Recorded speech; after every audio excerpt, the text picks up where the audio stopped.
우리가 함께 나눌 말씀은 시편 85편 1절부터 13절의 말씀입니다. 여호와여, 주께서 주의 땅에 은혜를 베푸사 야곱의 포로된 자들이 돌아오게 하셨으며 주의 백성의 죄악을 사하시고 그들의 모든 죄를 덮으셨나이다. 셀라. 주의 모든 분노를 거두시며 주의 진노를 돌이키셨나이다. 우리 구원의 하나님이여, 우리를 돌이키시고 우리에게 향하신 주의 분노를 거두소서. 주께서 우리에게 영원히 노하시며 대대에 진노하시겠나이까. 주께서 우리를 다시 살리사 주의 백성이 주를 기뻐하도록 하지 아니하시겠나이까. 여호와여, 주의 인자하심을 우리에게 보이시며 주의 구원을 우리에게 주소서. 내가 하나님 여호와께서 하실 말씀을 들으리니 무릇 그의 백성 그의 성도들에게 화평을 말씀하실 것이니라. 그들은 다시 어리석은 대로 돌아가지 말지로다. 진실로 그들의 구원이 그를 경외하는 자에게 가까우니 영광이 우리 땅에 머무르리라. 인애와 진리가 같이 만나고 의와 화평이 서로 입맞추었으며 진리는 땅에서 솟아나고 의는 하늘에서 굽어보다. 여호와께서 좋은 것을 주시리니 우리 땅이 그 산물을 내리로다. 의가 주의 앞에 앞서가며 주의 길을 닦으리로다. 아멘. 오늘 우리가 함께 읽었던 시편 85편의 말씀은 하나님의 지난날 위대한 행적을 노래하며 지금 가뭄과 기근으로 황무한 땅에 다시 한번 하나님의 은혜가 충만하도록 간구하는 시입니다. 지난날에 하나님이 백성들의 죄를 용서하신 것처럼 지금 이 땅 가운데도 하나님이 우리의 죄를 용서하셔서 이 땅 가운데 온전한 회복이 일어나기를 하나님 앞에 간절히 기도하는 시가 바로 이 시편 85편의 시입니다. 우리는 먼저 이 시편의 말씀을 통하여서 구원의 하나님, 사랑의 하나님의 모습을 발견할 수 있습니다. 오늘 시인은 계속해서 이전에 백성들이 죄를 지었지만 이들을 다시 구원하시고 이들에게 은혜를 주신 그 하나님의 모습을 강조하고 있습니다. 그래서 처음 1절에는 야곱의 포로된 자들을 돌아오게 하셨고 그리고 모든 죄를 덮으셨고 그리고 이 백성들을 향한 진노를 거두신 분이 바로 하나님이심을 찬양합니다. 그래서 그러한 구원의 하나님의 놀라우신 은혜가 오늘 자신에게도 그리고 그 백성들에게도 동일하게 역사하기를 간절히 구하고 있습니다. 그래서 우리의 구원의 하나님이여 라고 4절에 시작하면서 다시 하나님의 용서를 구하지요. 이 시편 85편의 말씀이 쓰여졌던 시절을 찾아보면 70년간의 포로 생활을 끝내고 난 뒤에 해방된 뒤에 다시 땅으로 돌아왔지만 그 땅에는 아무것도 없이 그 황폐한 땅을 보며 아마 시인이 이 말씀을 적었을 것이라고 많은 성경학자들이 추측합니다. 너무나도 힘든 70년의 포로 생활을 끝내고 돌아왔지만 결국 자신의 땅에도 하나님의 은혜가 없는 생기가 없는 그 땅을 보면서 다시 한번 지난날의 자신들의 모습을 회개하며 그 구원의 하나님의 은혜를 다시 구하는 것이지요. 하지만 우리는 오늘의 말씀 속에서 다시 죄 가운데로 들어가는 인간의 모습을 발견할 수도 있습니다.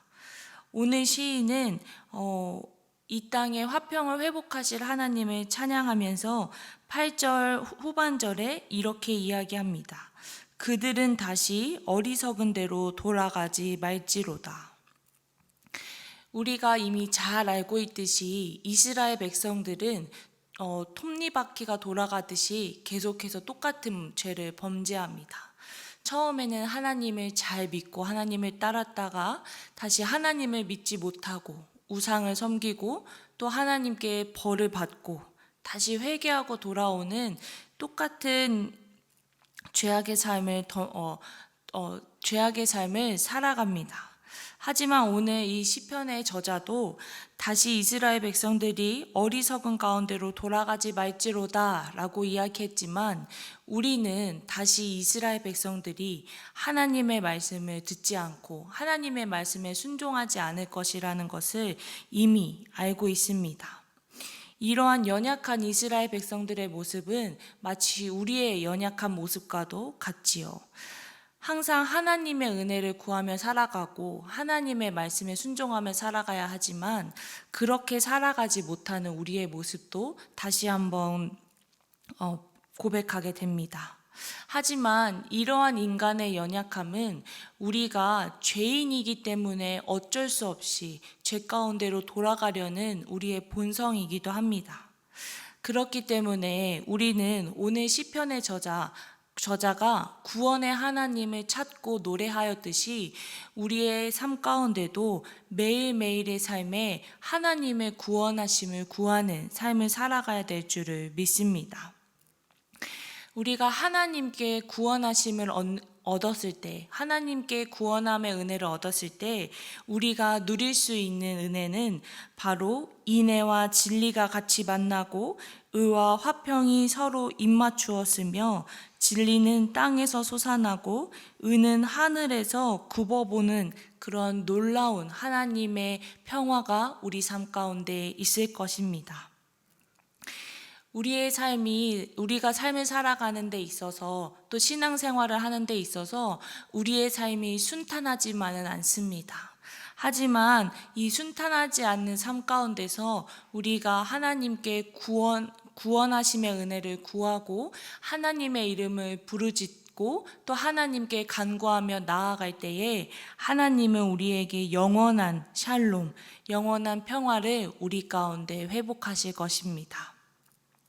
이러한 주님의 평화가 오늘 우리의 삶 가운데 가득하길 소망하고 또 우리가 속해 있는 모든 공동체 가운데 하나님의 평안과 샬롬이 가득 넘치는 하루가 되기를 간절히 소망합니다. 더 나아가 다음 세대 아이들에게도 이러한 하나님의 평화가 가득 넘치기를 소망합니다.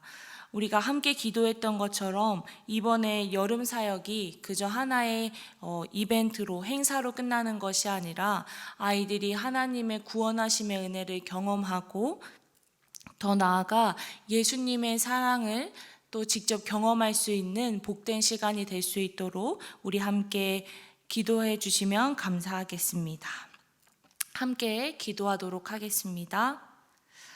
하나님 아버지, 오늘도 우리를 말씀의 자리로, 기도의 자리로 불러주신 건 너무나도 감사합니다. 하나님, 우리의 삶 가운데 역사하시는 그 하나님의 놀라우신 은혜를 오늘도 우리가 묵상하고 주님 앞에 감사함으로 나아가기를 간절히 소망합니다. 하나님, 마치 우리의 삶이 기근과 가뭄으로 황폐한 땅같이 너무나도 힘든 삶을 살아가고 있지만 그 가운데서도 온전히 우리가 다른 것 의지하지 않고 하나님만을 의지하며 나아가기를 소망합니다. 이스라엘 백성들에게 구원의 은혜를 허락하시고 평화를 허락하셨던 것처럼 오늘날 우리도 하나님을 의지하며 나아갈 때에 복잡한 나의 삶 가운데 영원한 하나님의 평안과 안식이 함께하기를 간절히 소망합니다. 그래서 오늘 하루도 우리가 다른 것에 시선 두지 않고 온전히 하나님만 바라보며 살아갈 수 있는 하루가 될 수 있도록 축복하여 주시옵소서. 오늘의 삶도 주님 앞에 온전히 맡겨드립니다. 주님께서만 주관하여 주시옵소서. 모든 말씀 살아계신 예수님의 이름으로 기도했습니다. 아멘.